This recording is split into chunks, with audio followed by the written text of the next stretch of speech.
Hello everyone, welcome to Wow IS. A very happy Republic Day to all of you. Now today we shall see our daily MCQs for 26th of January. So let's start guys. Now question number 1 is consider the following statements related to Northeast Council. Statement 1, it is a constitutional body aimed at economic and social development of the northeastern region. And statement 2, the Prime Minister is the ex officio chairman and Union Home Minister is the ex officio vice chairman of the Northeastern Council. तो जो recent context है वो ये है कि 69th meeting हुई है okay north east council की. कहाँ पे हुई है ये मीटिंग? तो ये हुई है Shillong which is the capital of Meghalaya. This you all must be knowing. Okay so 69th meeting हुई है शिलोंग में. Now look at the first option. It is a constitutional body aimed at the economic and social development of the north eastern region. तो obvious है कि economic और social development के लिए ही इसको बनाया गया होगा इस बॉडी को. But it is not a constitutional body, it is a statutory body. Okay ये स्टैच्यूटरी बॉडी है. इसको 1971 में through an act of parliament बनाया गया था. ओके सो ये आपको याद रखना है. Now second statement, the prime minister is the x official chairman, ये स्टेटमेंट भी गलत है. ओके तो चेयरमैन कौन है? तो जो यूनियन होम मिनिस्टर हैं इंडिया के अभी इस टाइम पे, अमित शाह, वो हैं chairman. Okay he is the x official chairman. जब भी मीटिंग होगी तो ये हमेशा चेयरमैन होंगे. Now who is the vice chairman?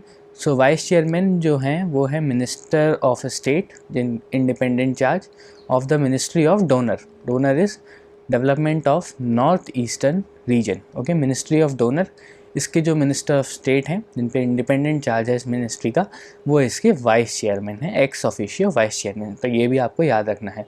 तो जैसे कि आपने देखा दोनों स्टेटमेंट्स गलत हैं. तो जो आंसर है वो है D, neither one nor two. Okay so now let's move on to the next question. Now question number 2 is the inequality virus report was in the news recently is released by A. WHO, B. Oxfam, C. NITI Aayog, or is it D. World Economic Forum.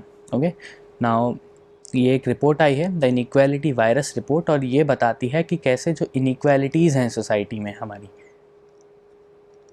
Okay India में जो inequalities हैं वो कैसे और ख़राब हो गई हैं. How have they worsen of, कैसे ख़राब हुई हैं, कैसे एग्रावेट हुई हैं. ओके कैसे बढ़ गई हैं इनइक्वालिटीज़ हमारी सोसाइटी में. तो उसको ये रिपोर्ट हाईलाइट करती है और ये रिपोर्ट है ऑक्सफैम की. सो जो आंसर है हमारा B, Oxfam. Okay now this report has some important facts, और वो ये बताता है कि जो हमारे बिलियनर्स हैं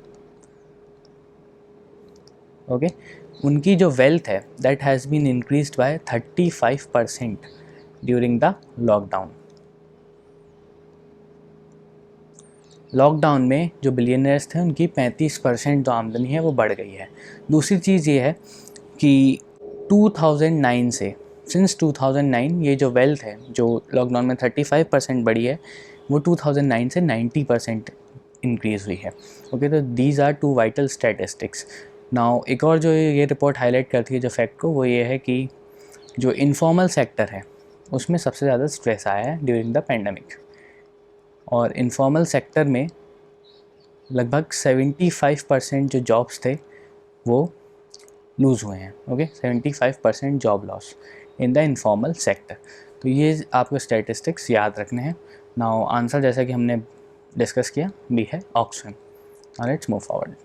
question number 3 is Oshire Joshi and Oshire dicamera are sometimes seen in the news are the new species of A. frog, B. snake, C. ant, or is it D. butterfly. Okay so Kerala और तमिलनाडु में, Kerala and Tamil Nadu में ये दो नए species मिले हैं, और ये दो नए स्पीशीज़ किसके हैं? तो ये आंट के स्पीशीज़ हैं. तो आंसर तो हमारा हुआ C, ant. Okay now this ओशिरा जोशी, ये आंट्स मिली हैं हमको Periyar tiger reserve in Kerala, Periyar tiger reserve Kerala, और ओशिरा डी कैमरा ये मिली हैं मदुरई के पास से तमिलनाडु में.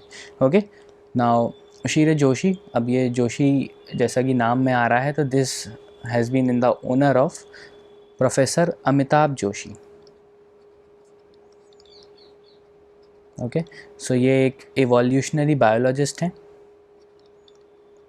He is an evolutionary biologist at the Jawaharlal Nehru Center for Advanced Scientific Research. Okay, now these art species, इनको डिफ्रेंशिएट कैसे किया गया है, तो एंटिनल सेगमेंट्स के बेसिस पे इनका डिफ्रेंशिएशन हुआ है. एंटिनल सेगमेंट्स वैसे इंपॉर्टेंट नहीं है, बट स्टिल एंटिनल सेगमेंट्स के बेसिस पे इनके जेनस को डिफ्रेंशिएट किया गया है. ओके, सो जो आंसर है हमारा वो है सी, आंट.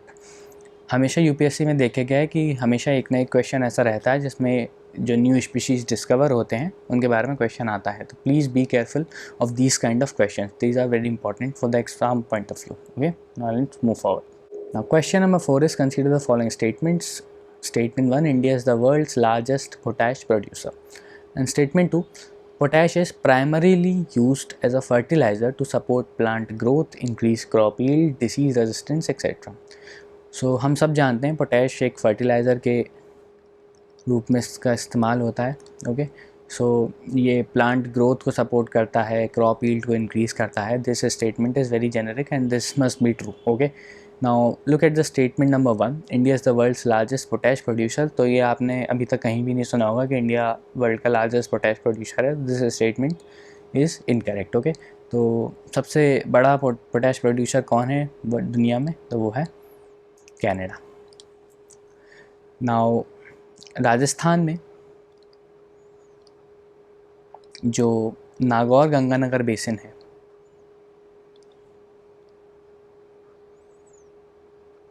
वहाँ पे पोटैश के काफ़ी सारे रिज़र्व्स पाए गए हैं.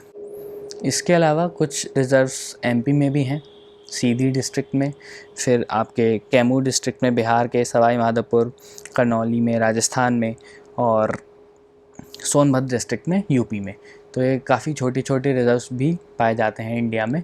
और this occurs in the form of glauconitic. ये इम्पॉर्टेंट नहीं है, but still just for information, glauconitic के रूप में ये पाया जाता है, ये जो रिजर्व्स हैं पोटैश के. And what is glauconitic? It is a potassium bearing green mica sandstone. Okay, so this is not very important. Important is कि इंडिया वर्ल्ड का लार्जेस्ट प्रोड्यूसर नहीं है. राजस्थान में जो नागौर गंगानगर बेसिन है, that is important for potash production. Now जो answer हमारा वो है B2 only, as statement 1 we have seen is incorrect. Canada largest producer है. एक और जो ध्यान रखने वाली चीज़ है, कनाडा,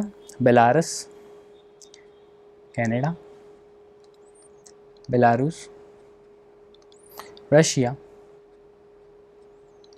एंड चाइना, ये जो 4 कंट्रीज़ हैं, these account for 80% of potash production. Okay, 80% जो पोटैश है वो इन 4 देशों से आता है, जो कि कनाडा, बेलारूस, रशिया और चाइना. बाकी का 20% पूरे दुनिया के अलग अलग देशों से आता है. Okay, now let's move forward guys. Now question number 5 is consider the following statements with respect to Beti Bachao Beti पढ़ाओ.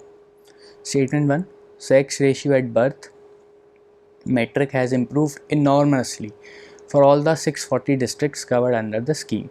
And statement 2, percentage of institutional deliveries has shown an improving trend from 2014-15 to 2019 and 20. Okay, so बेटी बचाओ बेटी पढ़ाओ जो आंदोलन है, that covers all the 640 districts. कुछ notable exceptions हैं जहाँ पे बहुत ज़्यादा डिफरेंस देखने को मिला है. जैसे मऊ है उत्तर प्रदेश में, वहाँ 600 ऑड जो सेक्स रेशियो था वहाँ से उठ के 900 समथिंग पे आ गया है. ओके, सो काफ़ी सारे नोटेबल एक्सेप्शंस हैं, लेकिन सारे 640 डिस्ट्रिक्ट्स में बहुत इनॉर्मस डिफरेंस नहीं आया है. तो जो पहला स्टेटमेंट है, दैट इज़ एन एग्जाजरेशन. ये आप स्टेटमेंट देख के ही समझ सकते हैं कि दिस इज़ एग्जाजरेशन. तो ये स्टेटमेंट जो है वो गलत है. Now percentage of institutional deliveries has shown an improving trend, ये बात बिल्कुल सही है. ये न्यूज़पेपर्स भी कवर करते हैं. I hope you people read the newspaper. तो ये इम्प्रूविंग ट्रेंड हमेशा से रहा है. Okay, over the years institutional deliveries increase हुई हैं. तो दूसरा स्टेटमेंट जो है वो एकदम सही है. तो आंसर जो है हमारा वो है B2 ओनली गाइस. ओके, इसी के साथ आज का हमारा जो MCQ सेशन है वो ख़त्म होता है. I hope you liked it. Please don't forget to subscribe to our channel. Okay, so that you can get more such awesome videos. We'll meet tomorrow. Thank you.